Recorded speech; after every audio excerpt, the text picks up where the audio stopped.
नमस्कार मित्रों, आप सभी का स्वागत है जियो टॉक्स हिंदी में। पिछले सप्ताह हमने चर्चा की थी बलूचिस्तान में जो विभिन्न सशस्त्र संगठन कार्यरत हैं उनके बारे में।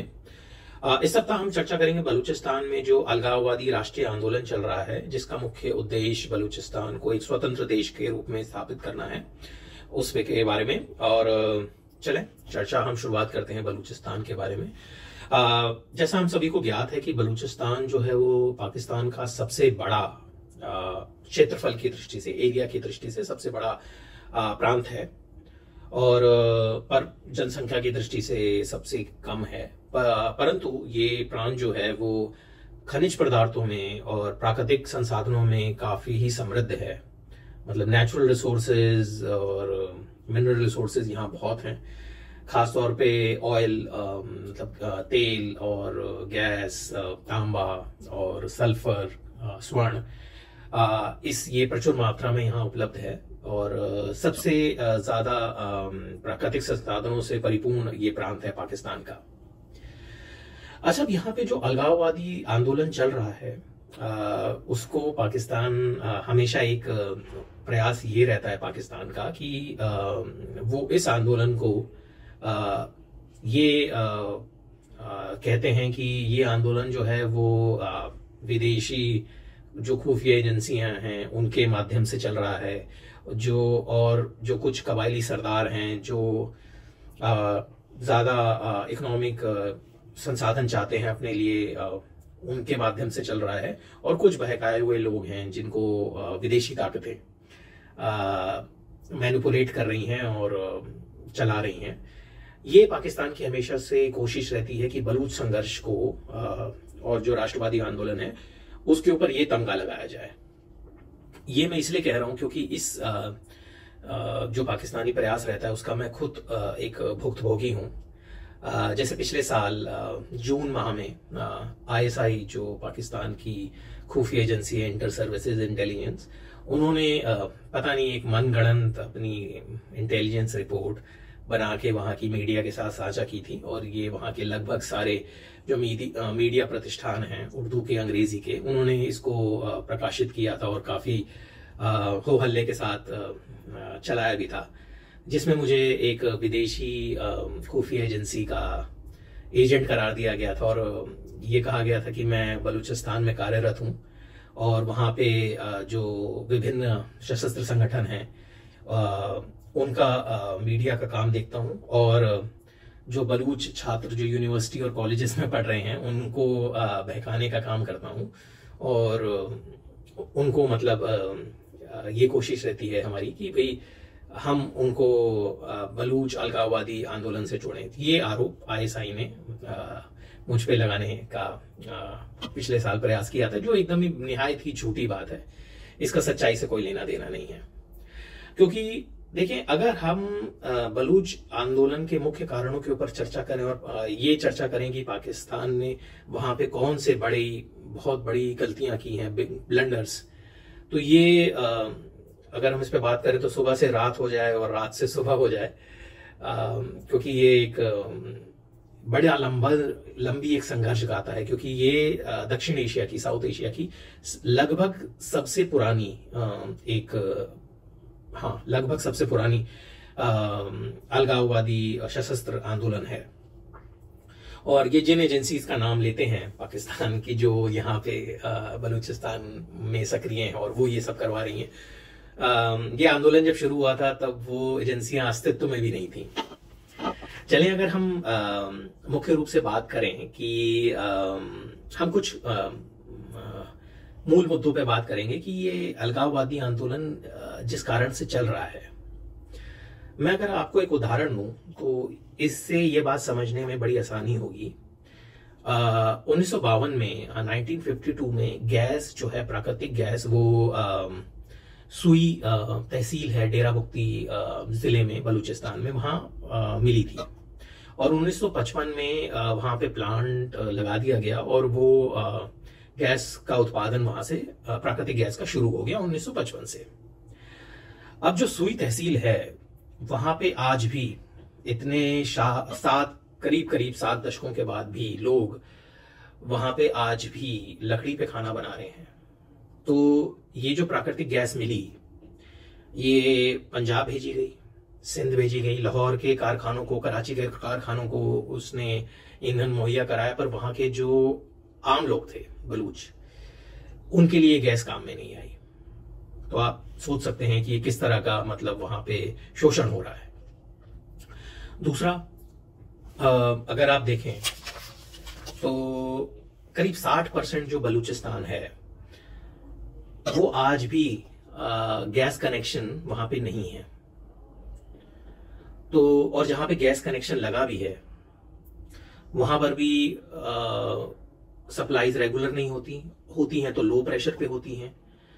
तो जो प्रांत सबसे ज्यादा गैस उत्पादन करता है, अब जैसे सुई प्लांट ही ले लीजिए, तो केवल पूरे पाकिस्तान का करीब करीब 22% गैस प्रोडक्शन केवल सुई प्लांट से होता है।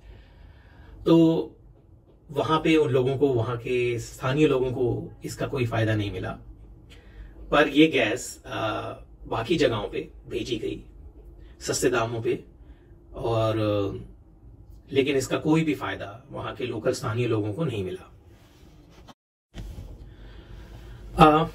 देखिए, इसमें जैसे मैं अभी सुई गैस प्लांट की बात कर रहा था, ये तो केवल एक उदाहरण है। अगर आप पाकिस्तान, बलूचिस्तान में जो मेजर प्रोजेक्ट्स रहे, जैसे सुई गैस प्लांट अभी हमने चर्चा की, रेकोटिक है जो वहां पे कॉपर माइन है, खदान, सैंडेक है जो स्वर्ण के खदान है, गोल्ड माइन, सीपीईसी का ग्वादर पोर्ट, ये जितने भी इकोनॉमिक प्रोजेक्ट्स रहे, इनका वहां के स्थानीय लोगों को कोई लाभ खास मिला नहीं।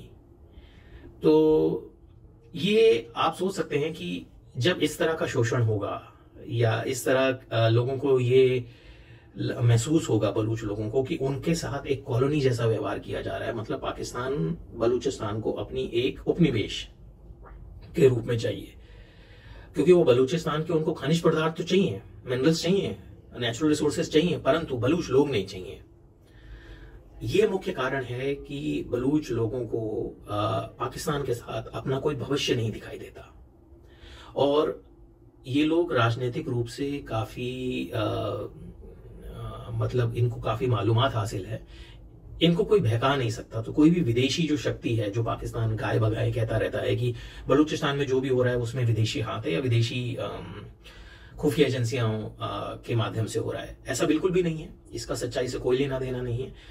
बस पाकिस्तान अपने लोगों को एक तरह का चूरन बेचने के लिए ये करता है। और पाकिस्तान किसी भी चीज की, आज नहीं, बहुत शुरू से ही पाकिस्तान की एक ये आदत रही है कि किसी भी चीज की विश्वसनीयता अगर वो कम करना चाहता है तो उसको अपने पड़ोसी के सर पे मारना चाहता है।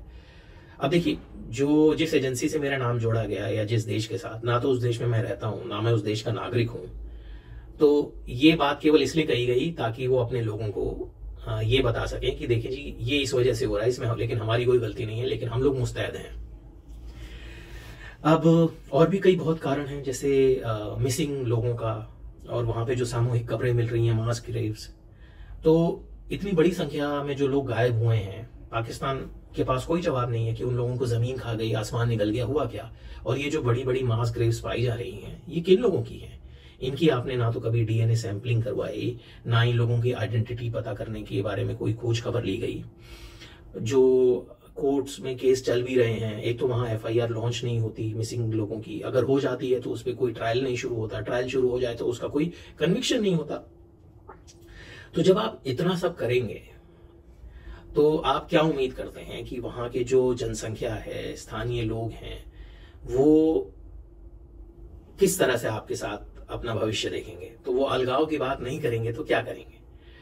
तो ये बलूचिस्तान के मुख्य कारण हैं जो अलगाववादी आंदोलन को, क्योंकि अलगाववादी आंदोलन में भी कुछ ऐसे संगठन हैं जो राजनीतिक आंदोलन चला के, पॉलिटिकल स्ट्रगल उसके रूप से काम कर रहे हैं। कुछ संगठन ऐसे हैं जो सशस्त्र क्रांति, आर्म स्ट्रगल के रूप में अपनी इस मूवमेंट को आगे बढ़ा रहे हैं।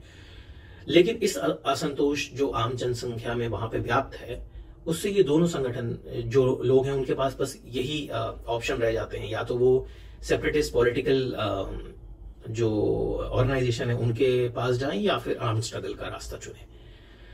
तो जब तक पाकिस्तान ये जो मूल कारण है, रूट कॉजेस, इनको संज्ञान में ही नहीं लेता, इनके ऊपर कुछ काम नहीं करता, बलूचिस्तान को अपने उपनिवेश की तरह, कॉलोनी की तरह ट्रीट करना बंद नहीं करेगा, तब तक ये देखिए ये अलगाववादी राष्ट्रीय आंदोलन जो है वो चलता रहेगा।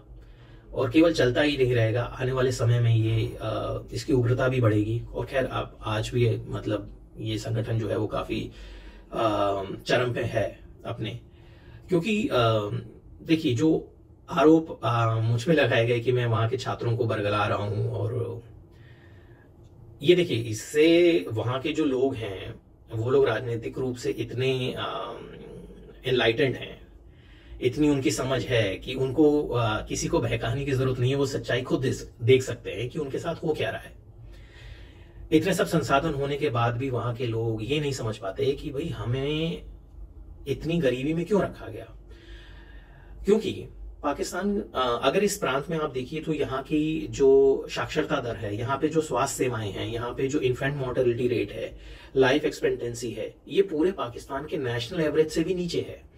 तो इतने ज्यादा रिसोर्सेज होने के बाद भी इस प्रांत को आपने जबरदस्ती गुर्बत में डाला हुआ है।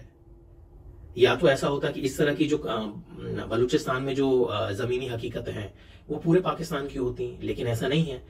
जो राष्ट्रीय आपकी एवरेज है, नेशनल एवरेज, उनसे भी नीचे है बलूचिस्तान। तो लोग, वहां के लोगों को ये बात बिल्कुल अकड़ती है कि हमारे साथ इस तरह का सौतेला व्यवहार क्यों किया जाता है। यही मूल कारण है। दोस्तों, आज हमने चर्चा की कुछ मूल कारणों के ऊपर, बलूचिस्तान के जो अलगाववादी आंदोलन है उसके लिए जो मुख्य रूप से जिम्मेवार हैं। आप सभी से निवेदन है कि आप जियो टॉक्स हिंदी से जुड़ें, ताकि हमारी जो हर सप्ताह जो चर्चा होती है इस क्षेत्र के भू राजनीतिक परिदृश्य के बारे में, उसके बारे में आप हमसे जुड़े रहें। और साथ ही हमारे चैनल को आप जरूर सब्सक्राइब करें, ताकि हमारी वीडियो जैसे ही अपलोड हो उसका लिंक आपको मिल जाए। धन्यवाद।